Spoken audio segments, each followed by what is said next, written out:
Hi chatters, I hope this message finds you well. कैसे हैं हम सब? Hopefully सब बढ़िया होंगे. So welcome back to the official YouTube channel of Advice Classes. In case you guys are new to the channel, let me introduce myself. I am Chetan Anjan, a 23-year-old aggressive trader and a patient investor by profession and a teacher by passion. I am the founder CMD of Advice Classes and the founder MD of Fantastic Securities. Yes, you guessed it right. I'm one of the youngest faculties in the country right now for the courses of CA and ACC. From the past 5 years, I have dedicated myself towards teaching, out of which the last 3 years were specifically dedicated towards teaching the subjects of financial management, cost and management accounting, AFM, formerly SFM, and the the performance management and evaluation. आज की इस video के अंदर हम discuss करेंगे अपने toppers के साथ for the May 2023 attempt of CA intermediate कि क्या उनकी pre exam, during the exam and post exam strategy थी, कैसे उन्होंने अपने स्ट्रेस को मैनेज किया, कैसे उन्होंने पेपर के समय अपनी अप्रोच रखी और क्या क्या उन्होंने किस किस फैकल्टी से पढ़ा. Right, we will also be noting down the list of the faculties for the subjects of CA intermediate from first paper till the sixth paper, that is from advanced accountancy till the SFM, till the FM and SM. Right. Apart from that, we will be discussing कि what all were their strategies and हमने यहाँ पर ये भी discuss करेंगे कि कैसे अपने टाइम को इफेक्टिवली यूटिलाइज करें बिटवीन द टाइम की जब हमारा रिजल्ट, जिस दिन हमने अपना लास्ट पेपर दिया एंड जिस दिन हमारा रिजल्ट है, उसके बीच के समय को हम कैसे अपने अच्छे तरीके से परफेक्टली यूटिलाइज करें. सो एक सुंदर you will guys will be meeting the toppers and all the very best. Make sure to like, subscribe and comment your favorite part of the video.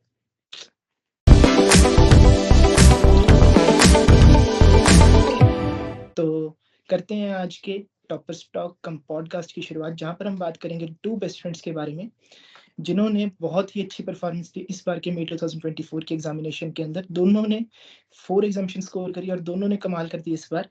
तो एक बार स्टार्ट करते हैं, मिलते हैं गुरप्रीत जी से और जसलीन जी से. एक बार दोनों अपनी इंट्रोडक्शन दे देंगे please. Hello everyone, my name is Gurpreet and I'm from Mohali.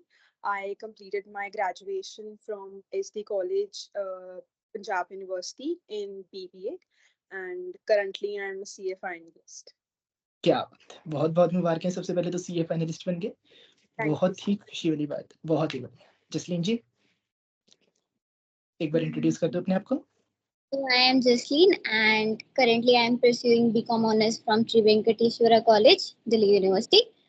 I basically hail from Bathinda, Punjab और अभी CA इंटर क्लियर कर लिए. क्या बात है, proud to be a CA finalist. बहुत ही अच्छे, सीए इंटर क्लियर कर लिया दोनों ने, सीए फाइनलिस्ट बन चुके हैं, बहुत ही बढ़िया.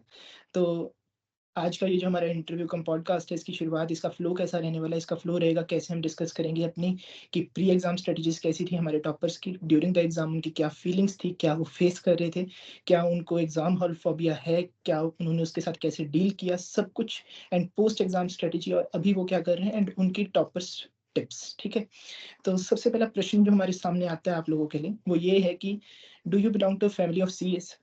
क्या आपकी फैमिली के अंदर दूर दूर तक या फिर आसपास भी कोई सीए था, या you are going to the first CA in your family. Gurpreet. No, no sir, मेरी फैमिली से तो दूर दूर तक कोई CA नहीं है, तो I'll be the first one hopefully. Hopefully, बिल्कुल पक्का बनेंगे, बहुत ही बढ़िया. जसलीन जी. सेम सर, वो ज़्यादा साइंस बैकग्राउंड के.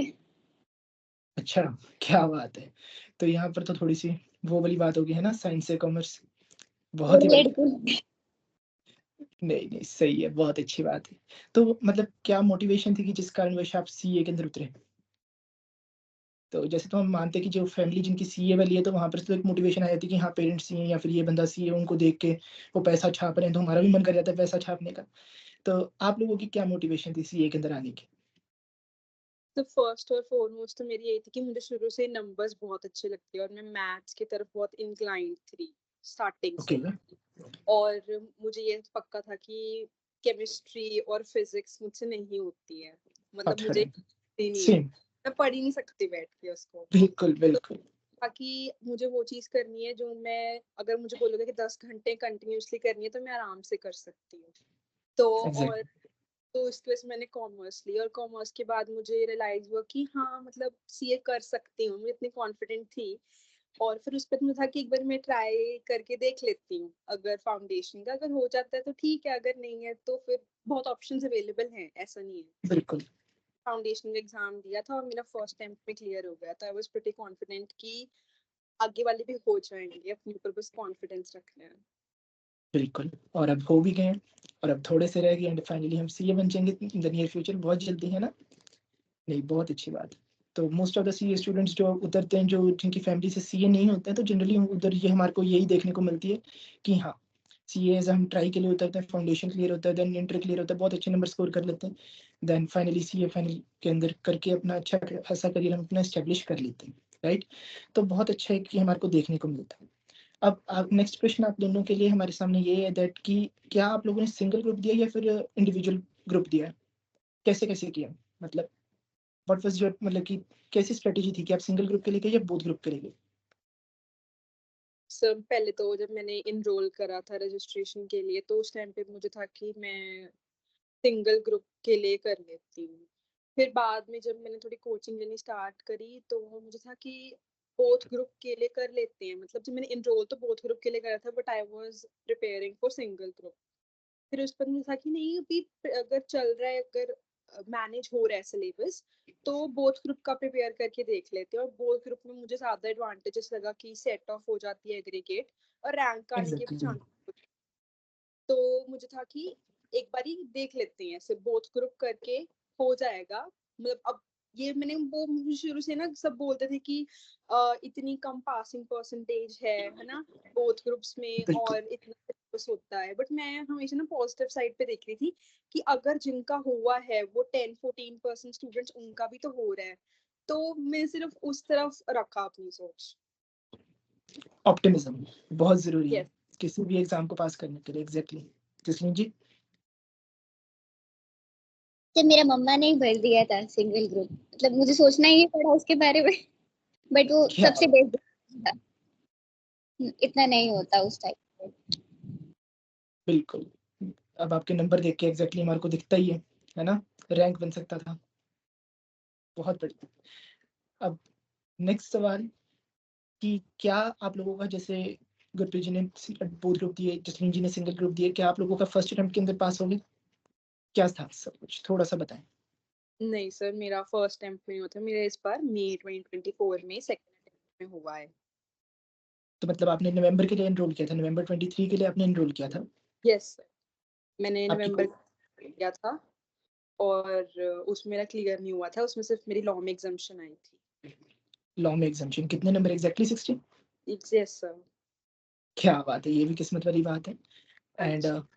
फिर उसके बाद आपकी एक एग्ज़ाम्पशन लॉ के अंदर नवंबर 23 के अंदर, और मई 24 के अंदर आपकी सीधा 4 एग्ज़ाम्पशंस के साथ आपने बोथ ग्रुप अपने कर लिए क्लियर, है ना?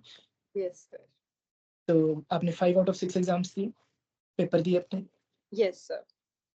और आपका टोटल बहुत अच्छा बन गया, है ना? और अब आपकी किस-किस के अंदर एग्ज़ाम्पशंस आई हैं गुरप्रीत जी? सर मेरी लॉ में तो पहले ही थी, मेरी टैक्सेशन में आई है विद 61 मार्क्स। फिर सेकंड ग्रुप में मेरी कॉस्टिंग में 69 में आई है, और एफएम और एसएमए में मेरी 69 आई है।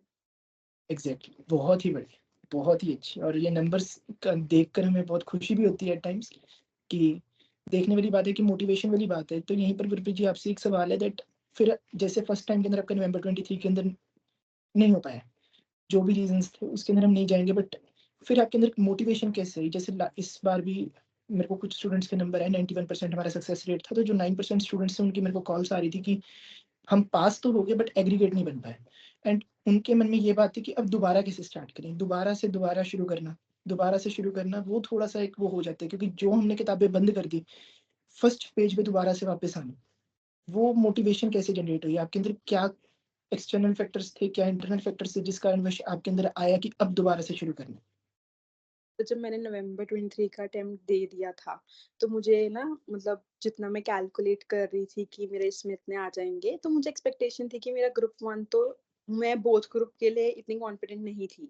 मुझे लगा था कि बोथ ग्रुप तो नहीं होने वाला है इस बार। मुझे था कि एटलीस्ट ग्रुप 1 तो निकल जाएगा, कैसे-तैसे करके मेरा एग्रीगेट किसी-किसी सब्जेक्ट में बनकर वो 200 क्लियर हो जाएगा, बट वो नहीं हो पाया। फिर उसके बाद मुझे था कि अब अगर देना है सेकंड अटेम्प्ट, सबसे पहले तो खुद को एक्सेप्ट करवाना पड़ेगा कि हाँ, नहीं हुआ है, इट्स ओके। एक तो पिछली बार का रिजल्ट एग्रीगेट जो बोथ ग्रुप था वो सिर्फ 9% आया था, वो जो पिछले सालों में सबसे कम था। एग्जैक्टली मुझे था कि अभी मेरे पास टाइम है, और सबसे पहली बात तो खुद को एक्सेप्ट करवाने में मुझे 2-3 दिन लगे थे कि ये मेरा नहीं हुआ है। और फिर उसके बाद मुझे था कि कोई बात नहीं, अभी टाइम है, मैंने सिलेबस तो पहली बार बोथ ग्रुप का कंप्लीट करा हुआ है, तो मुझे सिर्फ रिविजन करनी है। एक बारी पहले रिफ्लेक्ट बैक करना है कि मुझे कौन से सब्जेक्ट्स सेल्फ स्टडी करने हैं और कौन से सब्जेक्ट की मुझे कोचिंग लेनी है, कहीं से रिविजन क्लासेस या टेस्ट सीरीज बाय करनी है। फिर उसके बाद मैंने वो 2-3 दिन तो मैंने इन चीज़ों में निकाले कि पहले खुद को थोड़ा समझाया कि कोई बात नहीं, हो गया तो हो गया। उसके बाद फिर मैंने डिसाइड करा कि कौन से सब्जेक्ट्स में मैंने खुद स्टडी करनी है, कौन से जसलीन के साथ करने हैं और कौन से मैंने कहाँ से कोचिंग दोबारा लेनी है। और फिर तीसरी थर्ड थिंग मैंने ये करी कि मैंने जब मैंने बोथ ग्रुप नवंबर के लिए प्रिपेयर कर रही थी तो मैंने अपनी मिस्टेक्स फाइंड आउट करी कि पहले मैं क्या कर रही थी कि कोचिंग क्लासेस अटेंड करने के बाद जौन सा सब्जेक्ट करने का दिल कर रहा था मैं वो कर रही थी। मैं हर एक सब्जेक्ट को एप्रोप्रिएट और जितना टाइम उसको चाहिए होता है मैं नहीं दे रही थी। तो उसके बाद मैंने वो करा कि मैंने अपने डेज डिसाइड करे, कॉम्बिनेशन बना के कि थ्योरी प्रैक्टिकल को मैंने कितना टाइम देना है और कौन से सब्जेक्ट के साथ कौन सा प्रैक्टिकल कौन सी थ्योरी क्लब करनी है, ताकि ना ही मैं पढ़ते हुए बोर हूँ और ना ही मैं किसी सब्जेक्ट को निग्लेक्ट कर रही हूँ। और फिर उसके बाद फिर मैंने टारगेट्स पिछली बार बिल्कुल सेट नहीं करे थे। मैं गो विद द फ्लो में जा रही थी क्योंकि तब तो सीख रहे थे कि अच्छा इतना सिलेबस टैकल कैसे। एग्जैक्टली उस पर मैंने डिसाइड करा था कि मुझे 1 मंथ में इतना यूनिट्स कंप्लीट कर लेने हैं, ठीक है। और फिर नेक्स्ट मंथ के अंदर मुझे कितने टाइम पीरियड में रिमेनिंग सिलेबस कंप्लीट करना है और आरटीपीज एमटीपीज को हैंड रिटन सॉल्व कैसे करना है, कौन से टेस्ट सीरीज लेनी है, ये सब में मैंने प्लान करा। ऑब्वियसली प्लान के साथ तो सब कुछ नहीं गया, but I was pretty confident पहले से कि एटलीस्ट मैंने इतना तो पहले भी नहीं करा था। इस बार मैंने बेटर रिवीजन करी है तो मैं ज्यादा कॉन्फिडेंट फील कर रही थी। बहुत बढ़िया। जसलीन जी, आपका कैसा गया था? आपका फर्स्ट अटेम्प्ट के अंदर सारा क्लियर होता गया? Single group, first group, then second group, first attempt के अंदर?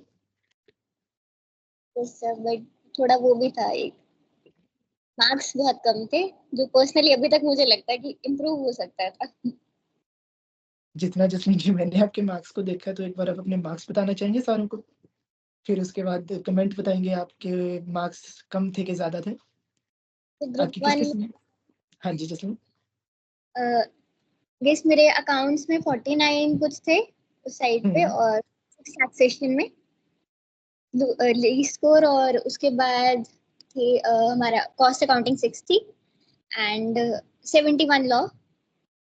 और 71 अभी लॉ, yes, बहुत बढ़िया है।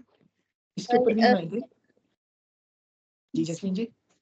66 मेरे थे अभी ऑडिट में, और 77 एफएमएस। मतलब हाईएस्ट स्कोर आपका एफएमएसएम, सेकंड हाईएस्ट आपका लॉ के अंदर। तो 4 एग्जामिशंस आपकी किस किस के अंदर बनी? एक लॉ के अंदर बनी, कॉस्ट अकाउंटिंग के अंदर बनी, एफएमएसएम में और ऑडिट के अंदर। तो बहुत ही अच्छे स्कोर्स हैं। और अगर आप इसको थोड़े कहते हो तो फिर कमाल के बच्चे आप, है ना? कि बहुत बढ़िया। बेट बात हमारे पास छिड़ी है आपके टॉप हाईएस्ट स्कोर्स के ऊपर, एफएमएसएम एंड लॉ के ऊपर। एफएमएसएम का पता है हमारे को आपका क्या सोर्स था, लॉ का एक बार अपना सोर्स बता दो क्या था? गुरप्रीत क्या बात। मेरा थी तो किसी और ने पढ़ाया ही नहीं, मैंने क्लासेस तक अटेंड नहीं की अच्छे से, कोई टेस्ट सीरीज नहीं ली, कोई मॉक टेस्ट नहीं किया, बट पेपर से एक दिन पहले बस पेपर देखे थे जो एक्चुअल में पेपर पैटर्न आ रहा है वो तो मतलब आपकी तैयारी करवाने के अंदर गुरप्रीत जी का एक बहुत बड़ा योगदान था, कह सकते बड़ा। हैं ये बात? तो यही बात। तो आज के टाइम के अंदर जहाँ पर मतलब कि फ्रेंड्स ही अपने फ्रेंड्स को नीचे लगाने के ऊपर लगे हुए हैं, वहाँ पर हम देख रहे हैं कि एक ऐसी फ्रेंडशिप भी है दैट कि हाँ, अपने फ्रेंड्स को सपोर्ट कर रहे हैं एंड किसी के मन में मतलब वो बात नहीं है ना। और ये बहुत एक अच्छी चीज़ देखने को मिलती है दैट कम्युनिटी ग्रो करे तो एक साथ ग्रो करें। तो ये एक बहुत बढ़िया चीज़ है। तो एक बार के लिए इस बात के ऊपर हम गुरप्रीत जी के लिए बहुत सारी क्लैपिंग्स हैं, बहुत अच्छी एप्रिसिएशन है गुरप्रीत जी के लिए दैट इतना हेल्प किया है ना। एंड जसलीन जी के लिए भी बहुत एप्रिसिएशन है दैट एक्सेप्ट किया। नहीं तो जब बंदों का अच्छा टाइम आता है, बुरे टाइम मतलब अपने लोगों को भूल जाते हैं, राइट? तो ये भी एक एक्सेप्टेंस वाली बात भी बहुत अच्छी लगी। अब नेक्स्ट सवाल हमारे पास आप लिख के दिए कि बिफोर द एग्जाम आप लोगों ने किस किस सोर्स को उठाया, specifically for the subjects of cost management, accounting and financial management and strategic management, किस किस आपने सोर्सेज को रेफर किया? तो कॉस्टिंग में तो मेरे पास जो मेरे पुराने प्रैक्टिस नोट्स पड़े थे मैंने उसको रेफर करा। सबसे पहले तो फर्स्ट एंड फॉरमोस्ट तो मॉड्यूल, मतलब अगर तुम PYQs में एक्चुअली परसेंटेज मार्क करने चलो तो 50 to 60% पेपर या तो बुक में से आता है या बुक बेस्ड आता है। ये और बात कोई मानता नहीं है पर, है ना? ये बात मुझे सेकेंड अटेम्प्ट में रियलाइज हुई थी जब मैंने अपना नवंबर 2023 के तो मैं पेपर अटेम्प्ट करी थी। मुझे रियलाइज हो रहा था कि मैं इतने सारे सोर्सेस को देख रही थी रादर देन जो मुझे पहली बुक फॉलो करनी चाहिए थी अच्छी तरह से। मतलब अगर बिल्कुल जिस 2 to 3 टाइम्स बुक मॉड्यूल कर लिया है उसका तो आराम से पास तो तुम हो जाओगे आराम से। एग्जैक्टली। और फिर उसके बाद ICAI के RTPs और MTPs PYQs, फिर सर ने जो हमें AGAF बनाई हुई थी, क्रिएट करी हुई थी वो, और फिर असाइनमेंट्स अगर तुम एक बारी बुक कंप्लीट कर लो, एक बारी तुम AGAF गो थ्रू कर लो और उस पर तुम असाइनमेंट्स खुद से तुम्हारी आराम से सॉल्व हो जाएंगी। और मतलब वो असाइनमेंट्स में ऐसा होता था कि तुम इजियर टू सबसे डिफिकल्ट क्वेश्चन जा रहे हैं और जो क्वेश्चंस की क्लबिंग करी हुई है वो कंसेप्ट वाइज करी हुई है, तो तुम्हारा ना ही कोई कंसेप्ट छूटता है और ना ही तुम्हें ऐसा लगता है कि इस कंसेप्ट का इजी क्वेश्चन तो हो रहा है, अब डिफिकल्ट कैसे होएगा। वो एकदम फ्लो में आराम से सही पैटर्न में हो जाता है प्रिपेयर। क्या बात है। जसलीन जी आपके क्या सोर्सेज थे? तो सेम ही था बिकॉज हम साथ साथ है बट क्या बात है। ये अलग चीज नोट की कि मैंने पेपर से एक दिन पहले ही AGF उठाया था और वो पूरा कंप्लीट कर लिया। उसके बाद मैंने मॉड्यूल को टच ही नहीं किया। क्या उसमें मेरा टाइम सेव हो गया था। जो और इस चैनल पे नए, जी करना गुड चाहूँ, ब्रिज। सॉरी सर, इसमें मैं करना चाहूंगी कि SM मैंने आभा मैम से करा था और उन्होंने राइट। मतलब एग्जाम्पल्स के साथ एक्सप्लेन करा था, तो वो बहुत ज्यादा पेपर में हेल्प करता है जब ऐसे क्वेश्चंस आते हैं कि ये चीज किस में से आई थी, तो वो सब डिटेक्ट करने में बहुत हेल्प करता है। और इन एडिशन टू जैसे आपने AGAF वॉल्यूम 2 दी थी, इसमें सारा थ्योरी था, वो हमने एग्जैक्टली। पेपर से पहले एक दिन बैठ के दोनों ने इकट्ठे गो थ्रू करा था कि कौन से क्वेश्चंस हमें आते हैं, कोई कंसेप्ट थोड़ा भी पता है तो उसको गो थ्रू करा और जो बिल्कुल नहीं पता उसे अच्छी तरह लर्न करा। तो पेपर में जैसे इस बारी FMSM का पेपर काफी लेंथी था और मुझे लगा एग्जैक्टली। स्लाइड डिफिकल्ट साइड पे भी था, बहुत डिफिकल्ट था, बहुत डिफिकल्ट। तो उसमें ये हेल्प थी कि हमें थ्योरी का कंसेप्ट जो पेपर में आए थे, इवन दो कुछ कुछ क्वेश्चंस हमें पता थे, कुछ कुछ हम बिल्कुल ही अनअवेयर थे, बट हमें ये श्योरिटी थी कि एटलीस्ट जो हमारा थ्योरी वाला क्वेश्चन है उसे हम अटेम्प्ट तो कर सकते हैं ना, रादर देन एग्जैक्टली। कुछ ना होने से कुछ थोड़ा ही होना अच्छा है ना, तो वो वाली प्रैक्टिस। सिचुएशन। थ्योरी, इस बात के ऊपर भी हम आएंगे दैट थ्योरी कितनी इंपॉर्टेंट है इन द प्रैक्टिकल एग्जामिनेशंस। आप लोग तो देकर आए, तो आज की डेट के अंदर तो हम रियलाइज करें दैट FM तो चलो थ्योरेटिकल है, जैसे practical subjects like financial management, cost and management, accounting, अब उधर भी हमारे को थ्योरी की कितनी इंपॉर्टेंस है वो इस बार के पेपर के बाद हमारे को ज्यादा रियलाइजेशन है कि हर क्वेश्चन के साथ छोटा सा 1-2 नंबर का हमारे सामने एक थ्योरी क्वेश्चन एडेड ऑन थे। एंड गुरप्रीत जी ने बात करी अबाउट आभा मैम, तो हम उधर भी आएंगे दैट आभा मैम, हम जब फैकल्टीज के बारे में लास्ट में डिस्कस करेंगे, Abha ma'am one of the best faculties when it comes to the subjects of audit and assurance and strategic management. बहुत ही अच्छे टीचर हैं, मैंने उनके साथ इन द पास्ट काम भी किए, सो बहुत ही बढ़िया टीचर हैं, तो वहाँ पर भी हम जाएंगे। बहुत ही बढ़िया। तो जैसे कि हमने स्टार्टिंग इधर आप लोगों के इंट्रोडक्शन के अंदर हमें पता लगा दैट आप दोनों ने रेगुलर कॉलेज किया, आपने ओपन लर्निंग से नहीं गए, आप दोनों ने रेगुलर कॉलेज किया। जसमीन जी बठिंडा टू दिल्ली ट्रैवल करते रहे, Gurpreet ji Mohali to Chandigarh SD college आते रहे। तो कॉलेज के साथ CA करना कितना ज़रूरी है, मतलब कितना कन्वीनियंट रहता है? मुश्किल तो होती है, जैसे अगर मेरे को दिल्ली के कॉलेजेस का पता नहीं, चंडीगढ़ का पूरा आइडिया है, SD कॉलेज का तो खास तौर पे, कि वहाँ पर अटेंडेंस का बहुत चक्कर रहता है। तो वो सब कुछ कैसे मैनेज किया? बीकॉम के अंदर तो अटेंडेंस का वहाँ पर बहुत चक्कर रहता था, तो कैसे मैनेज किया? MSGs भी हैं, बीच में कई बार डेट्स क्लैश कर जाती है MSGs के साथ, मतलब कई बार नवंबर वालों की तो हमेशा करती थी, हमारी तो हमेशा करी। तो कैसे आप सबने मैनेज किया असाइनमेंट्स, प्रोजेक्ट्स, ये सब कुछ? तो पहली बात तो जब मैंने कोचिंग क्लासेस अपनी ज्वाइन करी थी तो उस टाइम पे जैसे ग्रुप जब मैंने फर्स्ट अटेम्प्ट दिया था तो उस टाइम पे तो मैं कॉलेज सिर्फ एमएसटी देने गई थी, इधर या कोई असाइनमेंट या कोई इम्पोर्टेंट तुम्हारी प्रेजेंट मार्क होनी है उस टाइम के ऊपर या फिर एग्जाम्स में, उसके अलावा तो मैं नहीं गई हूँ कॉलेज। तो वो अटेंडेंस का तुम या तो टीचर्स से बात करनी पड़ती है या फिर मैंने एक पॉइंट बहुत मेक श्योर करा था कि कॉलेज और सीए को बैलेंस तभी करना है जब तुम अपना ना एकदम गोल फोकस पे रखो। तुम जैसे तुम कॉलेज अगर मैं जाती थी, अगर मैं 1 या 2 दिन भी जा रही हूँ हफ्ते के अंदर, तो मैं मेक श्योर करती थी कि मैं अपनी क्लास अटेंड करूँ। क्लास में मेरी क्लास प्रेजेंस एकदम परफेक्ट होनी चाहिए कि अगर मैं क्लास अटेंड करने जा रही हूँ तो कोई डिस्ट्रैक्शन नहीं है, गप्पे मारने नहीं बैठना। और फिर उसके बाद सीधा कॉलेज से घर, मतलब ये नहीं कि कॉलेज खत्म हुआ तो 2 घंटे कैंटीन में, 2 घंटे फ्रेंड्स के साथ और फिर पूरा दिन तुम्हारा वेस्ट जा रहा है। तो एग्जैक्टली।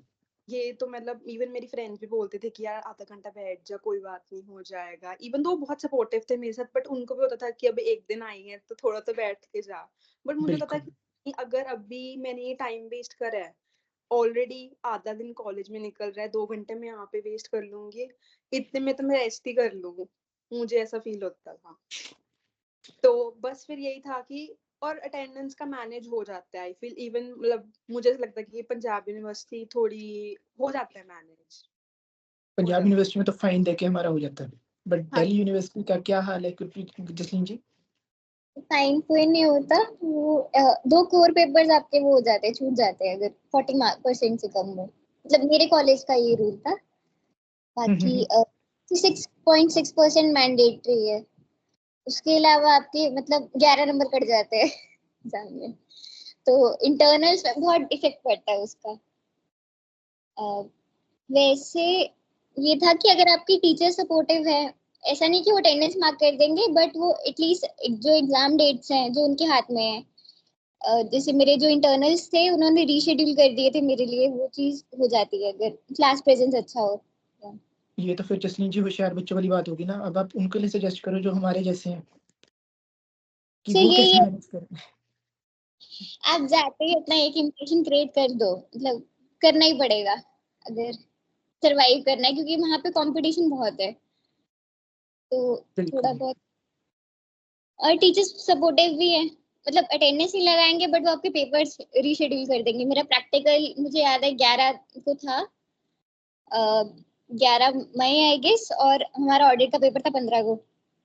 मैंने बहुत एग्जैक्टली। रिक्वेस्ट किया और वो 18 को शिफ्ट हुआ, तो उस 17 की शाम के 5 बजे से मैं दिल्ली में 5 बजे ही सुबह कैसे पहुंची वो मुझे पता है, बट स्टिल एटलीस्ट वो 11 को नहीं हुआ। नहीं ये बट जो बच्चे देख रहे हैं वीडियो और चंडीगढ़ पीयू से बिलोंग करते हैं, पंजाब यूनिवर्सिटी से बिलोंग करते हैं, there is something what we call as proxy, नकली अटेंडेंस, तो वो भी कर सकते हैं, ये हमने करें। ठीक है, तो ये भी एक बहुत अच्छी एडवाइस है मेरे एंड से। क्या बात। तो नहीं एक लगाते बात कोई आती है, हमारे में लगाते हैं, मैं दूसरों की लगाता था, दूसरे मेरी लगाते थे, तो बहुत चलता होता था। अब ये बात बस पीयू के चांसलर के पास न चल जाए, बाकी सब बढ़िया है। क्या बात है। तो एक बार के लिए मैं आपसे ये पूछना चाहता हूँ दैट कि क्या कॉलेज सीए के साथ एक अच्छी ऑप्शन है, हाँ कि ना? बिल्कुल कॉलेज सर, करना चाहिए? बिल्कुल। अभी फॉर एग्जांपल अगर मेरा ना होता, फॉर एग्जांपल, और इस टाइम के ऊपर अगर मुझे लगता कि नहीं मुझे ब्रेक देनी है सीए के लिए अभी, है ना, जैसे मेरी अभी ग्रेजुएशन कंप्लीट हो चुकी है और इसके बाद अगर मुझे दोबारा अटेम्प्ट करना होता तो मैं डायरेक्ट एंट्री में होता। तो अगर मुझे लगता कि नहीं यार मुझे 1-2 साल की ब्रेक देनी है, तो एटलीस्ट तुम्हारे तुम्हारे साथ तो डिग्री तो है ना तुम्हारे हाथ में, वो बहुत बड़ी एडवांटेज होती है। और सीए के साथ साथ अगर तुम कॉलेज में जाते हो ना, मुझे ऐसा फील होता है कि तुम्हारी पर्सनल ग्रूमिंग बहुत ज्यादा होती है उससे। एग्जैक्टली। तुम्हें ये पता मेरा चलता पेपर। है कि सीए के अलावा भी लोगों की लाइफ है, वो तुम्हें थोड़ा रियलिटी चेक होना चाहिए, क्योंकि अगर तुम ज्यादा इसमें भी घुस जाओगे ना तो तुम अपने आप को भी खो देते हो और तुम अपने फ्रेंड्स को भी, और तुम्हारी कोई सोशल लाइफ नहीं रहती है। तो एग्जैक्टली। और साथ साथ में ऐसा होता है कि सीए करने के साथ साथ जैसे मैंने बीबीए करी है, राइट, मतलब उसके सब्जेक्ट्स मैं ये नहीं बोलूंगी कि कम्प्लीटली डिफरेंट थे, बहुत सारे रिलेटेड भी थे, बहुत सारे बिल्कुल अनरिलेटेड। तो बिल्कुल। बहुत एडिशन तुम्हें कुछ सीखने को भी मिलता है, और बहुत मतलब मुझे ऐसा लगता है कि कर लेनी चाहिए, ऐसा डरने की जरूरत नहीं है। मुझे तो ऐसा लगता है कि अगर तुम्हें पता है ना कि तुम्हें ये चीज करनी है, तुम्हें कॉलेज भी करना है और तुम्हें अपना सीए भी करना है, तो हो जाती है। जिस तरह से कि तुम्हें फर्स्ट स्टेप लेना होता है। अब इस बात के अंदर मैं एक ये बात ऐड ऑन करना चाहूंगा दैट कभी भी बीकॉम की डिग्री या बीबीए की डिग्री या फिर कोई भी कॉलेज को एज अ बैकअप प्लान ना लेके चलो। I always say that want to succeed eliminate plan B. हमारे पास प्लान बी नहीं होगा ना, हम ज़्यादा फोकस हो जाएंगे प्लान ए की तरफ, और प्लान ए हमारा फॉर श्योर सी है। तो हम अच्छे से, जैसे बस एक ही टारगेट है तो हम एक ही टारगेट की तरफ जाएंगे। कभी भी कॉलेज को एज अ बैकअप प्लान ना लेके चलो। बट इसका मतलब ये नहीं कि मैं ये कह रहा हूँ कि कॉलेज ना करूँ, because there is a saying कि नो नॉलेज विदाउट कॉलेज। ठीक है ना, कॉलेज के बिना हमारे को नॉलेज आ ही नहीं पाती। कम्युनिकेशन स्किल्स, कैसे लोगों के साथ बात करनी है। सीए वाले बच्चे थे, वो क्वारंटाइन में रहते हैं सारा टाइम। हम निकलते ही नहीं अपने कमरे से बाहर। हम 10-10 घंटे, 12-12 घंटे, हमारी कोई सोशल लाइफ होती नहीं।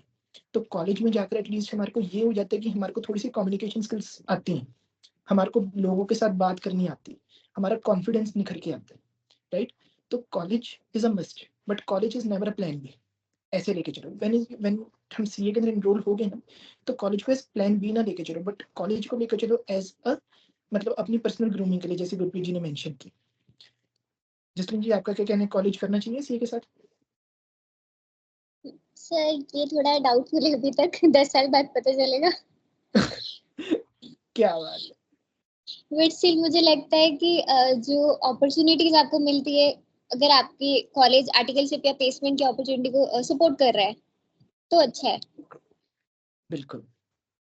किसी टाइम और पे तो चंडीगढ़ के अंदर सीएसएल्स होते थे कॉलेजेस के अंदर। तो जैसे यस, एसटी के अंदर सीएसएल होता था, अब एमसीएम सेक्टर 36 के अंदर सीएसएल है। वहाँ पर क्या होता है कि बच्चे मतलब कि अपना, जैसे अब होता है कि कॉलेज के साथ हम आर्टिकलशिप नहीं कर सकते। When we are enrolled in college तो हम आर्टिकलशिप नहीं कर सकते। हमारे को कॉलेज से निकलने के बाद ही हम आर्टिकलशिप के लिए एलिजिबल होते हैं। बट सीएसएल्स के अंदर जो बच्चे एनरोल्ड हैं उनके लिए ये चीज़ नहीं अप्लाई होती। वो कॉलेज के साथ साथ अपनी आर्टिकलशिप को भी परस्यू कर सकते हैं। तो ये एक है, एडवांटेज है। अगर हम करना चाहें तो बहुत अच्छी बात है, एक एड ऑन हमारे पास आ जाता है, राइट। सो अब नेक्स्ट क्वेश्चन मेरे पास आप लोगों के लिए बहुत ही इंपॉर्टेंट प्रश्न, वो सारे बच्चों का सबसे बड़ा सवाल फ्रॉम द टॉपर्स, कि आप हर दिन अपनी पढ़ाई को कितना समय देते थे, कितने घंटे आप पढ़ते थे? फिर ऑन एन एवरेज तो जैसे सुबह उठो तो यही प्लान होता था कि एटलीस्ट 6 to 8 आवर्स तो पढ़ने हैं। 6 hours was the minimum और 9 to 10 hours was max, but हो तो पाता था। sorry, क्या करें और गुरप्रीत जी? हो, मैं बोल रही हूँ कि हो पाता तो एटलीस्ट 8 hours हो पाता था मैक्स, और उसके बाद फिर तुम्हारा नहीं हो, मतलब तुम नहीं पढ़ पाते हो। इवन तो तुम जितना भी उसे स्ट्रेच करना चाहो, तुम्हारा नहीं हो पाता है। मैं मेरे से वो तो पर्सनली सिचुएशन है। ऐसा, मैं पर एनर्जी लेवल भी लो होता है और तो मोटिवेशन लेवल भी तुम्हारा लो ही हो जाता है, मुझे ऐसे पर्सनली लगता है। तो 8 बिल्कुल। आवर्स मुझे ऐसा लगता है कि सफिशिएंट टाइम है एक दिन में। अगर तुम कंसिस्टेंटली और विद डिसिप्लिन तुम पढ़ रहे हो रोज, तो 8 आवर्स मैक्सिमम है, मुझे ऐसा लगता है हो जाता है उसमें प्रिपेयर। जसलीन जी, आपका? सर मैंने कभी काउंट नहीं किया, मेरा चैप्टर वाइज चलता था, मतलब ओके। जितना मेरे को कॉन्फिडेंस फील हो रहा है। बाकी क्योंकि अगर क्लासेस के बीच में भी मेरे से एक आधा क्वेश्चन हो रहा है तो वो मैं कर लेती थी। बट मुझे लगता है मैंने 4-5 आवर्स से ज्यादा किया नहीं होगा पर्सनली। पर आपकी वही बात है ना, आपने फिर 4-5 आवर्स के अंदर 4-5 आवर्स की 100% प्रोडक्टिविटी अचीव करी। So it's all about productivity achieve करना। आवर्स हाँ, मैटर करते हैं, नंबर मैटर करते हैं, बट यस उससे ज़्यादा प्रोडक्टिविटी मैटर करती है, जितना मेरे को लगता है। 5 घंटे पढ़ रहे हो और 5 घंटे के अंदर से 3 घंटे साथ में मोबाइल चल रहा है, नोटिफिकेशन आ रही है, यहाँ से व्हाट्सएप का टर्न हो रहा है, वहाँ से उसकी नोटिफिकेशन बज रही है, इंस्टा की बज रही है। आप तो अपने पेरेंट्स तो ये सब बंद हो जाता है क्या सबसे। बात है, बिल्कुल। ये एक बहुत ही अच्छी सलाह फ्रॉम द टॉप। और यहीं पर से मेरे सामने एक आप लोगों के लिए एक अगला प्रश्न आता है कि सोशल मीडिया के अंदर आपका क्या इन्वॉल्वमेंट थी, मतलब आप इन्वॉल्व थे सोशल मीडिया के अंदर? किस किस ऐप को सबसे पहले आपने सीए इंटर जब मतलब हो गया कि हाँ अब करना है, पेपर अच्छे से पास करना है, तो आपने किन किन ऐप्स को अनइंस्टॉल किया सबसे पहले, या कभी थे ही नहीं? थे ही नहीं सर, क्योंकि पता था कि टाइम अगर एक बार तुम एडिक्ट हो जाओ तो पता है कि उससे निकलना बाहर बहुत डिफिकल्ट हो जाता है। तो पहला स्टेप यही है कि मुझे ऐसा लगता है कि लाइफ में अगर तुम्हारे पास गोल है ना, तो बाकी सारी चीजें तुम्हें मीनिंगलेस लगने लग जाती हैं। Exactly, exactly. और अगर बहुत तुम बढ़िया। डेडिकेटेड हो उस चीज के लिए, तो अगर तुम प्रेजेंटली हो भी कि सोशल मीडिया प्लेटफॉर्म पर, तो उसको छोड़ना तुम्हारे लिए इजी होगा अगर तुम उस चीज को जेन्युइनली परस्यू उस करना चीज को चाहते हो परस्यू अपने करना goal को। चाहते हो। एग्जैक्टली तो बस व्हाट्सएप टेलीग्राम टेलीग्राम और यूट्यूब, जिससे मुझे ऐसे मेरी आदत है कि मैं खाना खाते हुए कुछ ना कुछ देखना, और थोड़ा एंटरटेनमेंट जरूरी होता है। इतना दिन पढ़ने के एग्जैक्टली बाद तुम एक से पूरे दिन किताबों में नहीं बैठ सकते हो। बिल्कुल खाना खाना या फिर मुझे फोन पे कुछ देखते हुए, तो इतना तो मैं यूज करती थी। मैं ये नहीं बोलूंगी कि पूरा टाइम पढ़ रही होती हूँ, ऐसा तो बिल्कुल नहीं हो सकता, बिल्कुल वो तो है पॉसिबल ही। नहीं। पूरा दिन 7 डेज अ वीक तुम 8 घंटे पढ़ रहे हो, तुम्हारा प्रोडक्टिविटी लेवल एक हफ्ते के बाद तुम्हारा खुद ही डाउन हो जाएगा। तुम खुद से इरिटेट होने लग जाओगे कि क्या बिल्कुल कर रहा हूँ मैं, पूरा किताबों में चला गया हूँ। ऐसा नहीं है, मैं ये बोलूंगी बिल्कुल यूज नहीं करती थी, मैं करती थी। एटलीस्ट 1 आवर डे इतना तो होता था सर, खाना खाते हुए या कभी कभार पढ़ने के बाद। बट ये नहीं है कि पढ़ाई छोड़कर उसको यूज करना, वो मेरा कभी प्रेफरेंस नहीं रहा था सर। बस यही गोल होना चाहिए। और सबसे खराब चीज मेरे हिसाब से सोशल मीडिया के ऊपर आज की डेट में इंस्टाग्राम दिमाग बहुत खराब करता है बंदे का। हमने भी एडवाइस क्लासेस का एक ऑफिशियल पेज बनाया था, 4 दिन के अंदर वो पेज बंद हो गया क्योंकि पता लग गया कि नहीं हो पाना अपने से। इंस्टाग्राम हमारे बस की चीज है नहीं है। जसलीन जी आप थे सर मैं सोशल मीडिया? इंस्टॉल कर दिया था। उससे क्या हुआ कि जब आप क्रोम पे जाते हो ना, तो आप सर्च करके जो आपको चीज चाहिए स्पेसिफिकली आपको वही चीज मिलेगी। मतलब कोई लिस्टिंग में या कोई शॉर्ट वगैरह आप प्ले नहीं कर सकते, तो वो चीज थोड़ी अच्छी थी। अभी भी मैंने वो बंद कर रखा है क्योंकि खुद को लगता है कि क्या कर रहे हो, टाइम एग्जैक्टली एक वेस्ट। टाइम के बाद फील होना स्टार्ट हो जाता है। ये रील्स और ये शॉर्ट्स बहुत दिमाग खराब करते हैं, बाकी है ना? बस नेटफ्लिक्स था, वो अलग है। वो अलग है। वहां पर भी एक हमारे पास सवाल आ जाता है कि क्या नेटफ्लिक्स ये स्टूडेंट के लिए जरूरी है? Jasleen ji nation sir wants to no.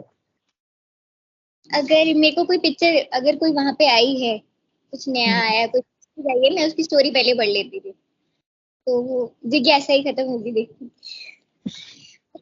जब देखना है तो मम्मी के साथ देखना है, तो वो चीज वो खुद ही लिमिट कर देते हैं। वो फिर हम पेरेंट्स पहले ही आके मना कर देते हैं। वो तो सिर पे पहले ही डंडा लेके खड़े हैं कि ना बस बहुत देर हो गई, आधा घंटा हो गया, बस बहुत है ना?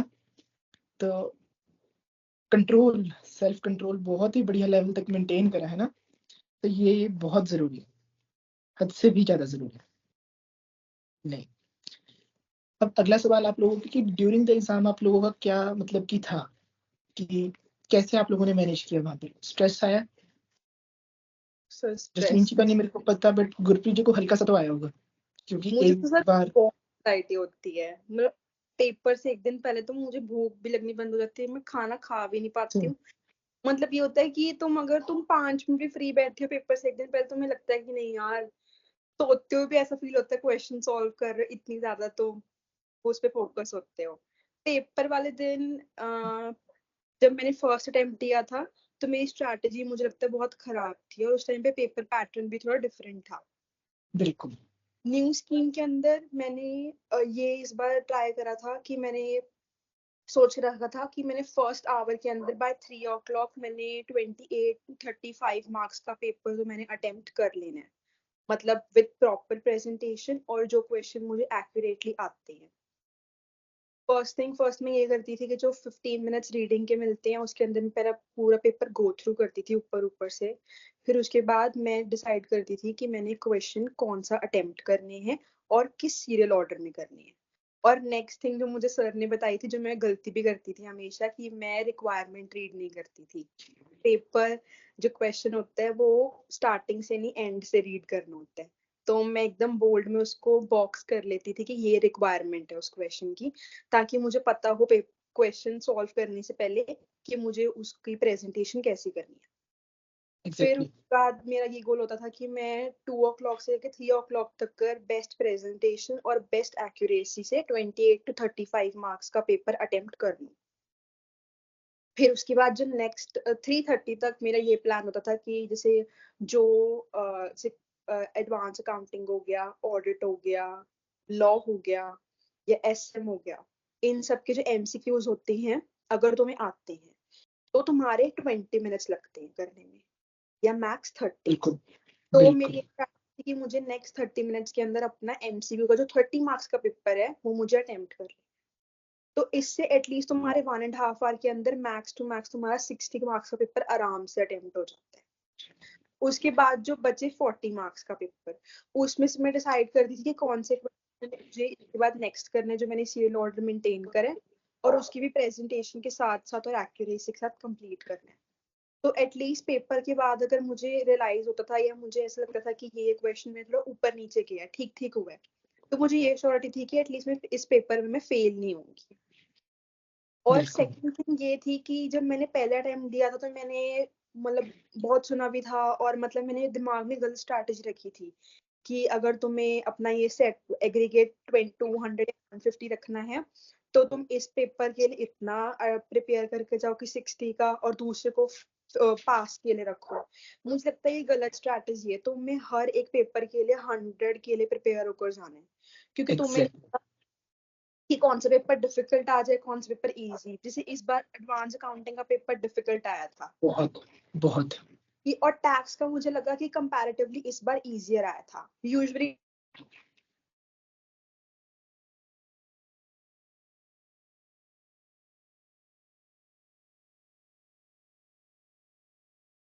तो ये स्ट्रैटेजी थी। एक्चुअली मेरा बीच में से थोड़ा सा ग्लिच आ गया, तो मैं यहाँ पर से आप लोगों से एक सवाल पूछना चाहूंगा, दोनों से एग्जैक्टली, कि एफएम एसएम के अंदर पहले किसको अटेम्प्ट करें, एफएम को या एसएम को? मतलब आप पेपर देख रहे हैं, आपकी आपने क्या अटेम्प्ट किया, पहले एफएम के एसएम? सर मैंने तो पहले एसएम करा क्योंकि एसएम मेरे स्ट्रेटेजिक मैनेजमेंट। हाँ जी सर, मेरे स्ट्रेटेजिक मैनेजमेंट की ना मेरी मुझे ऐसा लगता है कि मेरा थ्योरी पोर्शन थोड़ा ज्यादा प्रेजेंटेशन में बेटर होता है। एग्जैक्टली और वो मैंने भी देखा। वो क्योंकि जैसे हम जब कॉलेज के एग्जाम्स देते हैं, है ना, थोड़ा मैं अनरिलेटेड जा रही हूँ बट मुझे लगता है वो कोरिलेट करता है उसमें। कॉलेज के एग्जाम्स के अंदर तुम्हें एज अ स्ट्रैटेजी अगर तुम प्रिपेयर कर रहे हो तुम्हें आधे घंटे में 12 या 6 to 8 पेजेस लिखने होते हैं थ्योरी के। तो उससे मेरी मैं ये अब ये कॉलेज की बेस्ट थिंग ये है कि तुम्हें वो आंसर राइटिंग फास्ट बहुत अच्छी तरह करवाता है और तुम्हारी लर्निंग एबिलिटी इंक्रीज होती है। तो एसएम या ऑडिट में मेरी यही स्ट्रैटेजी होती थी कि मुझे अपना एसएम पहले अटेम्प्ट करना है, क्योंकि एसएम में आराम से 1 घंटे या 1 hour 15 minutes में 50 मार्क्स पेपर अटेम्प्ट कर लेती हूँ विद प्रॉपर प्रेजेंटेशन और प्रॉपर अंडरलाइनिंग, और कोई भी तुम्हें अगर फ्लो चार्ट बनाना है तो वो हो जाता है। और फिर बिल्कुल उसके बाद मैंने अपना एफएम अटेम्प्ट करा था। बिल्कुल। जसलीन जी आपने? FM sir. FM financial management. इस सर फिर मैंने एमसीक्यूज किया क्योंकि मैं थक गई थी उसके बाद, तो लाइनें खींच खींच, टेबल बना बना, है ना, बहुत कुछ। ये एंड जिनको नहीं पता, जसलीन जी इज एन एफएम एक्सपर्ट, जो हम एफएम की वीडियोस डालते रहे हैं कई बार। तो जसलीन जी की आवाज़ आपने बीच में उसके अंदर सुनी जरूर होगी, यूट्यूब के ऊपर कभी जाना एफएम की वीडियो सर्च करना, तो जसलीन जी आपको कहीं ना कहीं बोलते दिखेंगे। तो जसलीन जी का प्रैक्टिकल पोर्शन एक, जैसे गुरप्रीत जी का स्पेसिफिकली थ्योरी पोर्शन एक अच्छा एक वो है, एरिया है। सिमिलरली जसलीन जी का प्रैक्टिकल पोर्शन। तो कंप्लीटली वही बात है कि अपनी रणनीति अपने हिसाब से तैयार करें यहाँ पे, दैट जिसका जो पोर्शन अच्छा है उसकी तरफ लगे जाए। एंड सिमिलरली ये तो बात होगी हमारे पास एफएमएसएम की। एमसीक्यूज के बारे में आप लोगों ने कैसे किया, सबसे पहले एमसीक्यूज उठाए या सबसे पहले आपने बाकी 70 नंबर करे उसके बाद आपने 30 के एमसीक्यूज? सर मैंने तो वही 35 मार्क्स का पहले और उसके बाद एमसीक्यूज, जिसके अंदर से एसएम के तो एमसीक्यूज मैंने पहले कर लिए थे। पेपर के अंदर मैंने same goes for costing and same goes for SMFM. मैंने उसके अंदर जो सबसे इजी थे वो मैंने पहले ही स्टार्टिंग के 5 मिनट में ही सॉल्व करके कर लिए थे कि एटलीस्ट तुम्हारे पास श्योरिटी रहती है कि वैसे भी एमसीक्यूज कितने होते हैं, 15 होते हैं या फिर 7 होते हैं डिपेंडिंग अपॉन द सब्जेक्ट। तो एटलीस्ट उसके अंदर तुम्हारा हाफ ऑफ द पोर्शन हो जाता है।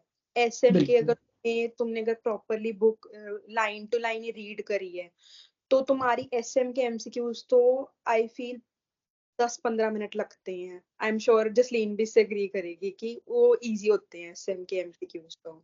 बिल्कुल, एसएम की कंपैरेटिवली बहुत इजी है। Yes sir. जसलीन जी आपकी क्या स्ट्रेटेजी थी? सर जब मेरा हैंड फिटीक होने शुरू हो जाए तो आप एमसीक्यूज कर लो। कोई ऐसा नहीं था कि मार्क्स के अकॉर्डिंग मैंने नहीं देखा, बट जब मैं थक गई या एसएम का मैंने एक क्वेश्चन देखा और उसमें मुझे कीवर्ड्स याद आने बंद हो गए, मतलब दिमाग चलना बंद हो गया, तो आप एमसीक्यूज पे शिफ्ट कर जाओ एटलीस्ट। तब थोड़ा कॉन्फिडेंस आ जाता है कि हाँ इतना पेपर अटेम्प्ट हो गया है, चाहे वो 15 मार्क्स का ही। एग्जैक्टली तो एक कंक्लूजन हमने यहाँ से ये ड्रॉ करी दैट दोनों ने क्या किया, दोनों ने सबसे पहले इजी नंबर स्कोर करने का हम अपना स्कोर करा कि जहां पर नंबर बन रहे थे कॉन्फिडेंस जनरेट हुआ, एक बार के लिए हमने अपने पास हो गए, उसकी तरफ बाद हम एग्जाम्शन की तरफ मूव करें। Exemption is never the goal, सबसे पहला गोल हमारा पास होना है, देन एग्जाम्शन होता है, देन हमारा रैंक होता है। तो स्टेप बाय स्टेप ग्रेजुअली अपने आप को आगे आगे मूव करें, राइट। एंड सबसे बड़ी बात फटीग, वो एक तो टाइम हमारा ऐसा 2 to 5, एक तो पेपर के करके सुबह का नाश्ता हो नहीं पाता, ब्रेकफास्ट हम कर नहीं पाते टेंशन के मारे, पेट में बटरफ्लाइज ही बहुत सारी होती है कि खाना कहाँ पे जगह, खाने की जगह नहीं बचती। फिर पेपर में चल जाओ, भूख तो लगी ही लगेगी, और ऊपर से वहां पर जो एग्जामिनर होते हैं उनके सामने वो लेकर आ जाते हैं अपने समोसे ब्रेड पकौड़े, है ना। जसलीन जसलीन जी, गुरप्रीत जी इस बात से बहुत रिलेट कर पाएंगे। तो और हमारे टाइम पे तो क्या होता था, वहां पर वो चटनी के लिए लड़ना स्टार्ट कर देते थे और ऊंची ऊंची बोल रहे थे हरी चटनी लेकर आ, लाल चटनी लेकर आ। तो वो चीज तो और भी ज्यादा थोड़ी डिस्टर्बिंग हो जाती, क्योंकि एक एटलीस्ट सोचो तो सही, बच्चे यहाँ पर परेशान लगे हुए हैं, अपने एक एक नंबर के पीछे भाग रहे हैं, वहां पर उनकी डिस्कशन चल रही है चटनी के ऊपर, कमाल है। पर सही है वो, ये थोड़ा सा स्ट्रेस ड्यूरिंग द एग्जामिनेशन, ये भी स्ट्रेस चीजें बढ़ाती हैं, है ना। बट कहना मुश्किल, कहना आसान है, फॉलो करना मुश्किल है, बट हाँ अपने एटलीस्ट थोड़ा बहुत खा पी के जाओ, ठीक है ना। अपने आप को प्रॉपर, अपना पूरा अपने आप को फुल रखो, ताकि पेपर के टाइम के ऊपर सिर्फ पेपर की टेंशन हो और खाने पीने की टेंशन ना बने, और क्योंकि टेंशन पहले नहीं खत्म हो रही है पेपर के समय, है ना। तो ये एक सजेशन मेरे हैंड से। अब हम बात करते हैं आपकी पोस्ट एग्जाम स्ट्रेटेजी के ऊपर। जैसे अब आपके एग्जाम्स खत्म हो गए, हमारे पास महीने 2 महीने का समय था, तो आप लोगों ने कैसे मैनेज किया उस टाइम के ऊपर। तो एक बार के लिए पहले तो हम बड़े खुश होते हैं, एग्जाम खत्म हो गया, एफएमएसएम ये पार्टी, अब तो कुछ करना नहीं पड़ेगा, है ना। बट हम सीधा सीधा ऐसे प्रमोट तो नहीं हो जाते सीए फाइनल के अंदर, हमारा रिजल्ट आना है। तो वो ड्यूरिंग वो जो हमारा टाइम होता है, तो उस समय मतलब कि कैसे स्ट्रेस को मैनेज किया, कि स्ट्रेस तो होता ही है कि क्या रिजल्ट आएगा, कैसे होगा, तो उस समय आप लोगों ने क्या किया, कैसे किया। तो पहले 2 वीक्स तो मतलब ब्रेन को रेस्ट देने में निकल गए, क्योंकि स्ट्रेस होता है 1 महीने का, और ऊपर से अप्रैल में भी इतना स्ट्रेस। मतलब जब तक तुम प्रिपेयर कर रहे हो, तब तक तुम्हारा लास्ट पेपर नहीं होता ना, तब तक स्ट्रेस और एंजाइटी लेवल एकदम 100% होता है। तो उसमें मुझे लगता है कि तुम्हें अपने आप को, क्योंकि जो पोस्ट एग्जाम टाइम पीरियड होता है ना, एक तो सीए स्टूडेंट्स के लिए सबसे ज्यादा वो फ्री टाइम कहूंगी मैं। इवन तो तुम्हारा एग्जैक्टली रिजल्ट के लिए टाइम होता है, रिजल्ट के लिए भी थोड़ा डर लगता है कि क्या होगा, तुम उसमें बहुत ओवर थिंक करने लग जाते हो। बट मुझे ऐसा लगता है कि ये जो पोस्ट एग्जाम टाइम होता है ना, ये बहुत गोल्डन पीरियड होता है, और इसमें तुम्हें इवन दो स्ट्रेस तो होगा, बट तुम्हें उसे एंजॉय करना बहुत जरूरी है। क्योंकि एग्जैक्टली एक अगर तुम्हारा रिजल्ट अच्छा आ गया, तो तुम आगे के लिए तो तुम ठीक है। अगर तुम्हारा रिजल्ट नहीं भी अच्छा आया, तो एटलीस्ट तुम्हें ये तो होगा कि तुम थोड़ा रिलैक्स होकर, चिल होकर, तुम नेक्स्ट आगे दोबारा प्रिपेयर करने के लिए रेडी होते हो। रिस्टार्ट तो करने के लिए बॉडी भी रिस्टार्ट है, यस, बहुत बढ़िया। तो मैंने उसमें 2-3 हफ्ते तो मैंने एकदम प्रॉपरली चिल करा कि कोई बात नहीं, अभी इस बार एटलीस्ट बेटर पेपर हुआ है, तो इस बार खुद को तुम टाइम दे सकते हो। और उसके बाद फिर सर मैंने देखा कि किस पेपर के अंदर मेरा मुझे डाउटफुल था, जैसे मुझे एफएम एसएम में था, तो मैंने थोड़ा ट्राई करा कि जो जो मेरे एफएम के अंदर सब चैप्टर्स थोड़े वीक हैं, मैं उनको मार्क कर लूं, कि मुझे जब रीस्टार्ट करना हो तो मैं अपनी मिस्टेक्स को बेटर गो थ्रू। और नेक्स्ट एग्जैक्ट फिर व्हाट आफ्टर सीए, मुझे क्या क्या कोर्सेस करने चाहिए, और मुझे कैसे कैसे आर्टिकलशिप के अंदर मतलब तुम्हें कैसे अप्लाई करना होता है इंटरव्यूज के लिए, तो उस सब के लिए मैंने टाइम स्पेंड करा, और फिर फैमिली के साथ बस। बिल्कुल, बहुत बढ़िया। जसलीन जी आपने क्या किया एग्जाम्स के बाद, फ्री बैठे, टेंशन लेते थे। टेंशन लेने का टाइम भी नहीं था। जून में तो उनका एग्जाम्स थे, तो 4-5 दिन का गैप था, तो मैं हर बार मम्मी का भगाती रहती थी चलो साथ में, तो वो अप अच्छा डाउन वेरी करने। गुड। चलता रहा। उसके बाद मैंने 2 कोर्सेज कर लिए और खाना बनाना सीख लिया। हाँ, ये सबसे जरूरी है। कोर्सेज पे बाद में आते हैं, खाना बनाना सीख ले, ये सबसे जरूरी बात है आज की डेट में हर बच्चे के लिए जो कि मतलब घर से दूर रह रहे हैं, है ना। तो इसके लिए बहुत बहुत कंग्रेचुलेशन जसलीन जी। और एक बार आप हमें बताना चाहेंगे आपने कौन से कोर्सेज को करा? सर मैंने बिजनेस नेगोशिएशंस और ये ऑडिट एंड ड्यू डिलिजेंस, वो एक एक्सटेंडेड वर्जन ही था जो हमने ऑडिट का किया है, बट उसके अलावा मैंने स्वयं में रजिस्ट्रेशन करवा लिया है काफी कोर्सेज का, वो बहुत अभी। बढ़िया। अब कुछ एक को मतलब ये समझ नहीं आती बात, जसलीन जी ने बहुत अच्छा टॉपिक रेज किया, ये एक बार इसके ऊपर भी डिस्कशन कर लेते हैं। तो एक कोर्स जसलीन जी ने किया नेगोशिएशंस के ऊपर। कुछ एक कोर्सेज जो हर सीए स्टूडेंट के लिए कंपल्सरी है, I would say so, in order to make a career in CA वाली लाइन हमारी, ठीक है ना, कंसल्टेंसी वगैरह के अंदर। तो वहां पर हमारे पास एक नेगोशिएशंस वाला, दूसरा हमारे पास आना चाहिए फाइनेंशियल मॉडलिंग का, और एक हमारे पास होता है किसके ऊपर, मर्जर्स एंड एक्विजिशंस के ऊपर। और तीसरी बात हमारे पास जो जसलीन जी ने करी बहुत बढ़िया, स्वयं पोर्टल की। स्वयं पोर्टल जिनको नहीं पता, ये सरकारी इनिशिएटिव है, गवर्नमेंट ऑफ इंडिया का इनिशिएटिव है, जहाँ पर हमारे पास क्या होता है, हमारे पास कोर्सेज आते हैं और बहुत ही मिनिमल कॉस्ट के ऊपर आते हैं। और यहाँ पर आईआईएम्स के भी कोर्सेज हमारे पास अवेलेबल है, IIMs as big as IIM Ahmedabad, ठीक है ना। तो आईआईएम अहमदाबाद का मैं नाम लेता हूँ, मेरे गूज़बम्स आ जाते हैं। तो इतना बड़ा इंस्टीट्यूट है, हम समझ सकते हैं, राइट। तो आईआईएम अहमदाबाद तक के प्रोफेसर्स वहाँ पर हमारे को कोर्सेज टीच कर रहे हैं, और बहुत अच्छे लेवल के ऊपर। उसके अंदर मतलब कि डिप्लोमा कोर्सेज होते हैं, गेस साल 2 साल के होते हैं, PGDM courses type, post graduate diploma management courses वगैरह टाइप होते हैं। तो और वो बहुत अच्छे लेवल के कोर्सेज होते हैं। वहाँ पर आपका सीवी, आपका रिज्यूमे बहुत ही बढ़िया तरीके से बूस्टअप होता है। तो ये एक मतलब कि 2 महीने हमारे पास है, उसके अंदर टाइम ना वेस्ट करो, बिल्कुल भी टाइम ना वेस्ट करो। स्वयं पोर्टल के ऊपर आप फ्री में रजिस्ट्रेशन करवा सकते हो। एग्जामिनेशन के लिए आपको पैसे देने पड़ते हैं, अगर आपने एग्जाम में अपेयर करना है, अगर आपने सर्टिफिकेशन लेनी है तो उसके लिए आपको पेमेंट करनी पड़ेगी। उसके लिए आपको बहुत मिनिमल फीस होती है, 1000-2000 रुपए की, बहुत ज्यादा नहीं मेरे हिसाब से। तो बट जो वो नॉलेज मिलती है from the top faculties in the country right now, from IIM Ahmedabad, तो वहां पर तो है ना, समझ ही सकते हैं हम कि क्या उसकी इंपॉर्टेंस होगी। And then financial modelling is a course. Financial modelling आपको कोर्सेरा के ऊपर, यूडेमी के ऊपर बहुत अच्छे कोर्सेज मिल जाएंगे। आई गेस गुरप्रीत जी ने भी स्टार्ट भी करा शायद फाइनेंशियल मॉडलिंग वगैरह का, है ना। Yes sir. बहुत जरूरी है फाइनेंशियल मॉडलिंग वगैरह के अंदर, इतना जरूरी है अगर आप अपने आप को करियर सेट करना चाहते हो in the field of consulting. हमने सभी ने बिग 4 के बारे में सुना, big 4 audit firms, right, KPMG, Deloitte, पीडब्ल्यूसी, राइट, ईवाई, बट किसी ने बिग 3 के बारे में नहीं सुना। बिग 3 कंसल्टिंग फर्म्स है हमारे पास, MBB, McKinsey, Bain and BCG, right. McKinsey का भी आपने मॉडल पढ़ा हुआ है, बीसीजी का भी मॉडल आपने एसएम के अंदर पढ़ा हुआ है। तो यहाँ पर आप अपना करियर बहुत अच्छा एस्टेब्लिश कर सकते हो। बट उधर आपकी सबसे फॉरमोस्ट रिक्वायरमेंट क्या होती है? सबसे फॉरमोस्ट रिक्वायरमेंट होती है financial modelling, discounted cash flows, DCF analysis. तो ड्यूरिंग द, जब आप फ्री हो, इस समय आपकी सबसे बड़ी यही स्ट्रेटेजी होती है, गो फॉर मतलब कि इन चीजों की तरफ, इन कोर्सेज की तरफ, राइट। एंड एक कोर्स है हमारे पास, आई गेस कोर्सेरा के ऊपर है, यूनिवर्सिटी ऑफ रोटरडैम का, बहुत अच्छा कोर्स है फाइनेंशियल मॉडलिंग के ऊपर। सर्टिफिकेशन अगर आप उसकी लेना चाहते हो तो उसके अंदर आपकी पेमेंट करनी पड़ेगी, आई गेस 13-14,000 के आसपास का कोर्स है। मैंने शायद गुरप्रीत जी को शेयर भी किया था। बट अगर आप नहीं उसके अंदर सर्टिफिकेशन करना चाहते, नहीं लेना चाहते, तो फ्री के अंदर आप उसके एटलीस्ट क्लासेस देख सकते हो। तो वो बहुत बढ़िया एक अच्छी अपॉर्चुनिटी है ड्यूरिंग द एग्जाम, और आप कर सकते हो उसको कवर। आर्टिकलशिप के समय आपको बेस्ट सूट करेंगी ये चीज, right. So it was a suggestion from my side, करना चाहिए, है ना। तो यस। बहुत ही बढ़िया। अब हम आते हैं फाइनल बातचीत की तरफ। और फाइनल बातचीत से पहले मेरे को एक और बातचीत याद आई जसलीन जी के बारे में, दैट आज जसलीन जी को कॉन्ग्रेचुलेट करेंगे हम। जसलीन जी ने अपने पहली इन्वेस्टमेंट करी है, तो आज का दिन जसलीन जी का बहुत बड़ा है। Jasleen ji has finally made an entry to stock market, right. कोई छोटी बात नहीं, स्टॉक मार्केट्स मेरे से पूछ के देखो, मेरी जान बसती है, ठीक है ना। तो जिनको नहीं पता, apart from advice classes I am also the co-founder of fantastic securities as well.